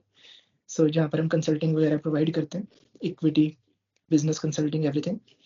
तो पिछले 4 सालों से स्टॉक मार्केट के अंदर इन्वॉल्व हैं एंड बहुत अच्छे रिटर्न्स जनरेट कर रहे हैं। एंड फाइनली जसलीन जी ने भी अब एंट्री बना ली। तो आज बहुत बड़ा दिन है जसलीन जी, याद रखना 15 जुलाई, ठीक है ना, सारे याद रखेंगे। And yes, during this time period आप स्टॉक मार्केट्स भी सीख सकते हैं, बहुत सारे सोर्सेज अवेलेबल हैं स्टॉक मार्केट सीखने के, ठीक है। अल्टीमेटली पैसा ही कमाना सबका गोल है, और आपका पैसा कमाना नहीं होना चाहिए, पैसा छापना गोल होना चाहिए। तो फॉर दैट रीजंस थोड़ा सा स्टॉक मार्केट की तरफ भी ध्यान दें। आर्टिकलशिप के समय हल्की हल्की स्टॉक मार्केट्स को सीखें, ये बहुत आप लोगों को आगे जाके बेनिफिट करेगा। So with this, let's move towards the last segment of this podcast session, top और टॉप, जो मर्जी आप इसको आप कहना चाहें। तो यहाँ पर हम अपने टॉपर से सजेशन लेंगे अबाउट द फैकल्टीज जो उनको लगता है कि हाँ बेनिफिट कर सकती हैं किसी भी एक सीए स्टूडेंट को जो इंटर के अंदर अभी एंट्री बना रहे। Starting with Gurpreet ji, advanced accounting के लिए आप कौन सी फैकल्टी को रिकमेंड करना चाहेंगे? सर एडवांस अकाउंटिंग के लिए जय Chawla sir and exactly Parveen Sharma sir, even Parag Gupta sir, ये तीनों से मैंने ये सेकंड, क्योंकि मेरा एडवांस अकाउंटिंग इतना अच्छा नहीं है तो मैंने सेकंड अटेम्प्ट के लिए जब प्रिपेयर करा था तो मैंने इनकी यूट्यूब से ही और इवन रिविजन वीडियोस और स्टडी मटेरियल मुझे काफी बेनिफिट मिला इससे। गुरप्रीत जी ने बात करी जय चावला सर की, तो जय चावला सर के शायद एएस के चार्ट्स नोट्स होते हैं कुछ, उन्होंने नाम रखा हुआ है उनका। Yes. बहुत ही बढ़िया, literally saying it, they are one of the best notes I would say so. मतलब लास्ट मिनट जो हमारे को एक कंपैक्ट फॉर्म के अंदर रिवीजन चाहिए होती है ना, बेस्ट। जसलीन जी, एडवांस अकाउंटिंग के लिए आप किसको रिकमेंड करेंगे? सर मैंने सेल्फ किया था, मैंने कोचिंग ली थी बट मैं उसकी क्लासेस नहीं अटेंड कर पाई थी, वो टाइमिंग ऐसा था तो नो आइडिया, तभी मेरे मार्क्स दिखा रहे हो। तो हम एक बार के लिए कह सकते हैं दैट जय Chawla sir and Jasleen ma'am, दो फैकल्टीज हैं जो बहुत अच्छा करवा सकते हैं आपको। बहुत ही बढ़िया when it comes to advance accounting. फिर हम बात करते हैं लॉ के ऊपर। लॉ के ऊपर सर, लॉ के ऊपर तो हम दोनों ने साथ में करा था, तो आई फील कि लॉ के लिए तो भी फर्स्ट टाइम के लिए अगर करनी हो तो शुभम सिंगल सर हैं, आई गेस इस उनके से। और मुझे लगता है कि तुम्हें एक बार लॉ समझ आ जाएगी तो लर्न तो तुम्हें खुद ही करनी पड़ेगी। जस्ट तुम्हें लॉ अंडरस्टैंडिंग आनी चाहिए, तुम्हें रीड करना आना चाहिए लॉ, क्योंकि हमारे लाइफ जब हमने अपना कोर्स पूरा लाइक क्लास कंप्लीट कर ली थी तो हम जब साथ में पढ़ते थे हमें रियलाइज हुआ था कि लॉ के अंदर तुम्हें सिर्फ एक बार समझ आ गया ना, लर्न तुम्हें खुद ही करना पड़ेगा। तुम कितनी भी अच्छी कोचिंग ज्वाइन कर लो, जब तक तुम खुद रट्टा मारने नहीं बैठ रहे हो लॉ के अंदर तो तुम्हारा पेपर पास नहीं होगा। सही बात है। तो शायद जो आप शुभम सर की बात कर रहे हो वो द रैंकर्स वे वाले हैं शायद। The rankers way, exactly. तो शुभम सिंगल सर रैंकर्स वे के, एंड एक टीचर हैं, बहुत यंग टीचर हैं, हर्ष गुप्ता सर। मतलब बहुत ही लेजेंडरी टीचर, बहुत मतलब उनकी लेगेसी कोई इतनी पुरानी नहीं है, बट हाँ he is one of the best faculties in the country right now when it comes to law, see inter law. तो एक रिकमेंडेशन होती है हर स्टूडेंट को मेरे एंड से हर बार बाय हार्ट कि हर्ष गुप्ता सर की यूट्यूब के ऊपर मैराथन है, रेफर करें, बहुत बढ़िया मैराथन है। और अब तो शायद उन्होंने अपनी कंपैक्ट बुक भी निकाली है, बहुत बढ़िया है वो भी, उसको भी आप रेफर कर सकते हैं। और जसलीन जी का answer when it comes to law मेरे को पता है, best faculty is Gurpreet ji. क्या बात है, बहुत ही बढ़िया। एक्स के लिए किसको रिकमेंड करना चाहेंगे आप? टैक्स के लिए तो सर अगर डीटी की बात कर रहे हैं तो भानवर बुराना सर, बीबी सर एग्जैक्टली। और आईडीटी के लिए राजकुमार सर। परफेक्ट, ये पूरे देश की पसंद है, बिल्कुल। क्योंकि सर पेपर से पहले नहीं गुरप्रीत जी बोलो। जैसे टैक्स का सिलेबस सबसे वास्ट होता है और इंडिविजुअली वो इतने बड़े बड़े सब्जेक्ट्स हैं, तो मुझे ऐसा लगता है कि दोनों सर जो मटेरियल प्रोवाइड करते हैं, इवन कॉम्पैक्ट बुक्स, चार्ट्स, और बेस्ट थिंग ये होती है जो अभी अटेम्प्ट दोबारा दे रही हैं उनके लिए सबसे अच्छी चीज है बीबी सर और राजकुमार सर की जो रिवीजन वीडियोस होती हैं। उनको तो मतलब सर अगर आप देख लो एक बार और खुद से उनकी कॉम्पैक्ट बुक सॉल्व कर लो, तुम्हारा आराम से निकल जाएगा टैक्स। मैंने इस बार ये चीज फॉलो करी और मुझे पेपर इतना आसान लग रहा था, आई कांट इवन टेल। तो एक बहुत ही बढ़िया रिकमेंडेशन है। जसलीन जी आपके हिसाब से टैक्सेशन के लिए? मतलब मैंने तो वही, अगेन मैंने कोचिंग ली थी, मैंने क्लास नहीं अटेंड की। तो जसलीन जी एक एक्सेप्शनल केस है, जसलीन जी सेगमेंट के लिए बनी नहीं है। क्या बात है। गुरप्रीत ने जो अपने नोट्स जब वो क्लास में बनाती थी ना तो वो मुझे भेज देती थी, क्योंकि मैं अटेंड कर ही नहीं पाती थी कॉलेज के कारण। तो उसमें भी इनका बहुत सपोर्ट था। मेरे पास अभी वो पिक्चर्स पड़ी हुई हैं नोट्स में। मतलब अगेन टैक्सेशन एंड लॉ के लिए गुरप्रीत जी, फॉर जसलीन जी, क्या बात है। अकाउंट्स के लिए जसलीन जी खुद हैं और लॉ और टैक्सेशन के लिए गुरप्रीत जी, बहुत ही बढ़िया। देन आ जाते हैं हम अपने ग्रुप 2 की तरफ, cost and management accounting. Cost and management accounting पहले मैंने क्लासेस ली थी, बट वो मेरा इतना मुझे आई डोंट नो, मुझे समझ नहीं आया मैं कहाँ पे मिस्टेक थी। कंसेप्चुअली ठीक थी, मेरी प्रैक्टिस खराब थी। तो मैंने सर से ली थी एडवाइस क्लासेस से। तो ओके, मुझे हाँ जी, आपके जो नोट्स आपने AGF अगेन वॉल्यूम 1 वॉल्यूम 2 और असाइनमेंट्स और मॉड्यूल स्टडी मॉड्यूल। कॉस्टिंग के लिए तो आई गेस ये 4 चीजें मोर देन इनफ हैं, क्योंकि कॉस्टिंग के अंदर तुम जितनी मर्जी प्रैक्टिस कर लो, जब तक तुम एक कंसेप्ट तुम नहीं समझ पा रहे हो तो तुम बिल्कुल क्वेश्चन नहीं कर सकते। वो प्रैक्टिस से भी नहीं आएगा, वो ज्यादा कंसेप्ट से आएगा। तुम कंसेप्ट लेवल, रिक्वायरमेंट बिल्कुल। Jasleen ji, cost and management accounting. Sir Renu ma'am से किया था, बट वो भी है नहीं उस लाइन में ना। रेनू लखनपाल मैम, रेनू लखनपाल। ओके। मतलब उनका वो चीज मुझे बहुत अच्छा लगता था कि वो डेली बेसिस पे चेक करती है। वो एक एग्जैक्टली अलग तरह का था। बट मैंने आपकी वो नॉक नॉक सीरीज देखी थी, जो मुझे इन्वेंटरी मैनेजमेंट में काफी था, जो हमारा चैप्टर था ना वो, FM का, उसमें बहुत एग्जैक्टली, हेल्प हुआ। बहुत बढ़िया।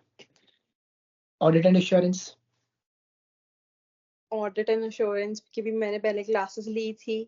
मुझे समझ आ गया था कि ऑडिट किस तरह पढ़ना है, बट मैंने उसको टाइम जेन्युइनली खुद डिवोट नहीं करा था। जब हमने सेकंड टाइम करा तो सेकंड टाइम हमने खुद दोनों ने साथ में बैठकर लर्न करा ऑडिट, और हो गया। कोई फैकल्टी रिकमेंड करना चाहेंगे गुरप्रीत जी आप? सर आभा मैम और CA Abha ma'am and CA Neeraj Arora. Neeraj sir, okay.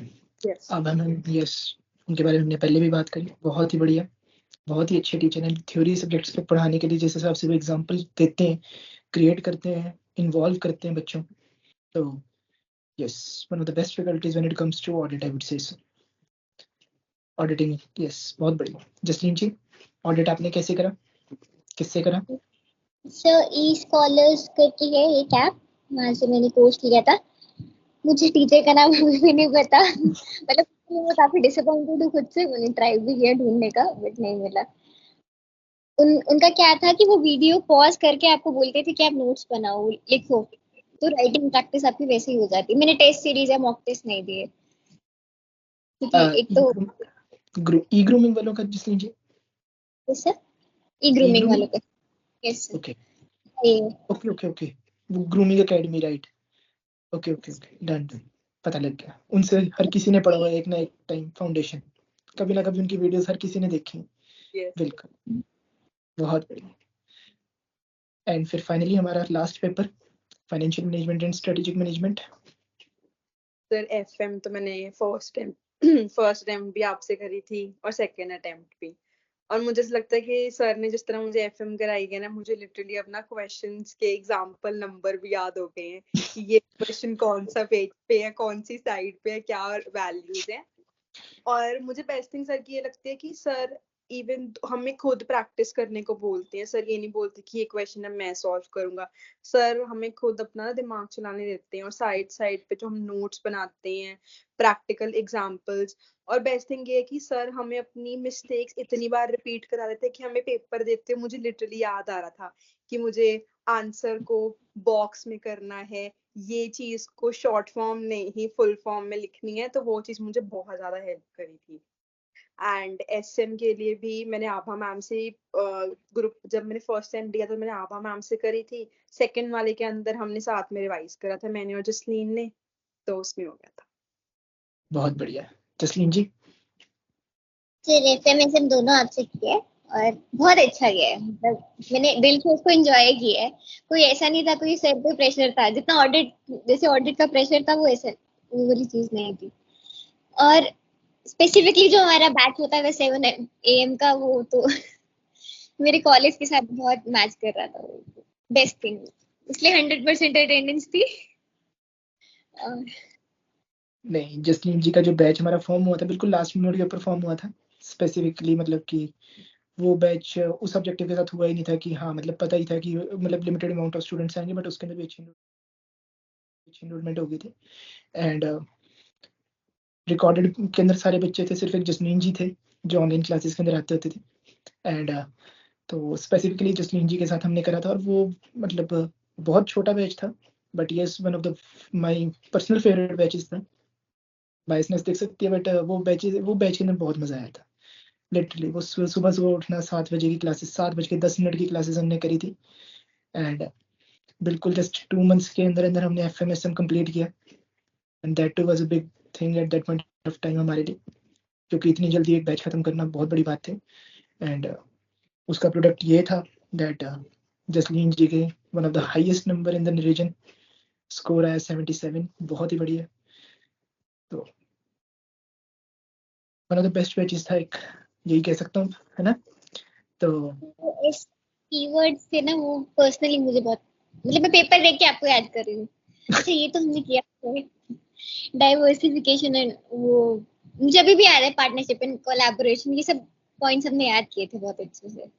Exactly जैसे थ्योरी सब्जेक्ट्स की अगर हम बात करें तो वहाँ पर कीवर्ड्स ही मैटर करते हैं। ऑडिट के अंदर हम बात करें, स्ट्रेटेजिक मैनेजमेंट में बात करें, लॉ के अंदर बात करें, लॉ के अंदर तो फिर भी मजेदार होता है, लॉ इंटरेस्टिंग होता है बहुत ज्यादा, but when it comes to थोड़ा SM वो थोड़ा सा इंटरेस्टिंग होता है, बट ऑडिट तो एक ट्रॉमेटाइजिंग सिचुएशन मेरी क्रिएट कर देता था, तो पर्सनल ट्रॉमा है। बट यही बात है दैट अगर टीचर अच्छे मिल जाए लाइक आप हमें, तो बहुत सपोर्टिव हो जाता है। मतलब यस अब मैम को मैंने देखा एक्चुअली, तो बहुत ही बढ़िया तरीके से ऑडिट वगैरह, बहुत मजेदार। सो बहुत अच्छा लगा आज आप लोगों से बात करके, बहुत मजा आया। कितने टाइम के बाद हम मिले एक साथ दोबारा से ऐसी स्क्रीन के ऊपर, बहुत ही बढ़िया। So this was Jasleen ji and Gurpreet ji, दोनों बेस्ट फ्रेंड्स, 4 एग्जाम्पशंस, एक के 77 नंबर FM के अंदर one of the highest in the region, दूसरों के मतलब गुरप्रीत जी के 69 number in cost and management accounting FM के अंदर 69 नंबर, बहुत ही बढ़िया स्कोर्स किए। तो होपफुली आप लोगों को ये बातें इनकी अच्छी लगी हों, हेल्पफुल लगी हों for those who are enrolling to the CA intermediate for the first time, या फिर जिनका री अटेम्प्ट है। तो सबको बहुत अच्छा लगा होगा, होपफुली सबको बहुत मजा आया होगा। अगर अच्छा लगा तो please make sure to like, share, comment, subscribe and comment करना जो भी अगर आपके डाउट हो। And we will make sure कि गुरप्रीत जी, जसलीन जी पर्सनली खुद भी थोड़ा सा उसके ऊपर कमेंट के ऊपर रिप्लाई करें, राइट, ताकि पीयर्स के थ्रू आपके डाउट्स अगर क्लियर हो तो ज़्यादा अच्छे रहते हैं, राइट। तो make sure to like, subscribe and comment. This is Chetan Ranjan signing off from Advice Classes. Bye bye, take care, sayonara, get wiser with advice. Thank you for being such an amazing and a lovely audience. And once again, बहुत बहुत congratulations, बहुत बहुत मुबारक। Once again, my heart is with you guys. All the very very best for their future careers. मिलते हैं जल्दी, sayonara.